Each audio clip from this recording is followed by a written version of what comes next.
Rise and shine mga ka-RSP, narito na ang gabay, patnubay, palala at prediksyon mula kay Master Hans Kua.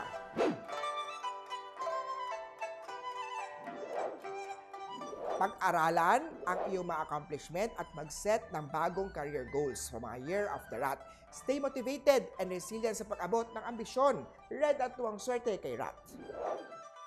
Ox naman tayo, people in a long-distance relationship will likely be more break-up kung walang communication. Same din sa career. Kung hindi mo kaya magpag-usap ng maayos nang hindi inunahan ng pride at yabang mo, hindi magiging successful ang project mo. It's okay to think that you are good at what you are doing, but do not ever assume that you are better than anybody else. Orange at 5 ang swerte kay Year of the Ox. Tiger, magiging competitive ang arena sa career mo at kailangan mo mag-launch ng major effort kung nais mag-stand out sa rest. Isusubukan kasi ng iyong professional opponent na harangin ang mga goal mo. Purple at 7 ang swerte kay Year of the Tiger. Sa Rabbit naman, madali kang ma-attract sa uniqueness ng isang tao, pero huwag kang madaling mapaniwala sa first impression. Gold at 1 ang swerte kay Year of the Rabbit.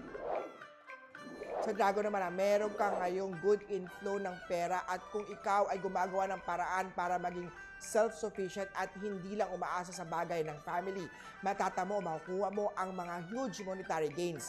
Feng Shui advice ko kailangan mo ng space clearing na ritual kay Master Hans Kua. Ito ang purification ng pag-cleansing ng bahay o office space mo using incense, mga bells, mga sounds, intentions, mga rituals to remove stagnant energy and to invite positive chi. Blue at 5 ang swerte kay Year of the Dragon. Snake naman tayo, learn to concentrate dun sa bagay na kaya mong bigyan lunas at huwag mag-aksaya ng panahon sa matter na hindi na maaaring magsalba.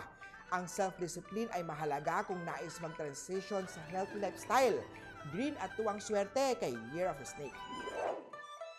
Sa Horse naman, huwag makisawsaw sa office politics at gossip at mag-focus na lang sa responsibility mo na magbibigay sa iyo ng career level up. Orange at 3 ang swerte kay Year of the Horse. Goat naman tayo, prone ka sa sakit o illness star ni araw. Tulad ng yin-yang ng Feng Shui, mahalaga ang balance, sensible yin na diet at exercise.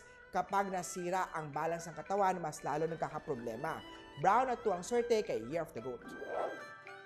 Monkey naman tayo, don't go out on your way. Daanin ang usual na dinadaanan sa pagpasok at pag-uwi ng tahanan. Huwag nang mag-shortcut at magmadali dahil maaaring ilalo pa madali at malate sa pupuntahan. Peach at 8 ang swerte kay Year of the Monkey.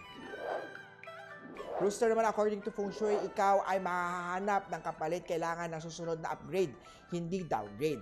Maganda naman ang vibes mo today, kaya magiging maayos ang takbo ng araw ngayong araw. Gold at 2 ang swerte kay Year of the Rooster. Sa Dog naman, hindi steady ang luck sa pera ngayong araw. Maaaring makaengkwentro o magkaroon ng problema. Maswerte ang may savings at ibang pagkakakitaan. Blue at 5 ang swerte kay Year of the Doggy. At sa Year of the Pig naman, mahalaga at angalagaan ang mental health. Kapag ikaw ay nakakadrama ng nervous tension, maging argument ka o maikli ang pasensya. Keep your stress level in check and tumakas din sa daily routine kahit minsan para makaiwas sa burnout. Blue at 5 ang swerte kay Year of the Piggy. Muli po, ito po yung mga gabay, patnubay, palala at prediksyon lamang ni Master Hans Kua. Nasa inyo mga kamay na salalay ang inyong tagumpay. Kaya always be positive at i-claim ang mga swerte mga ka-RSP.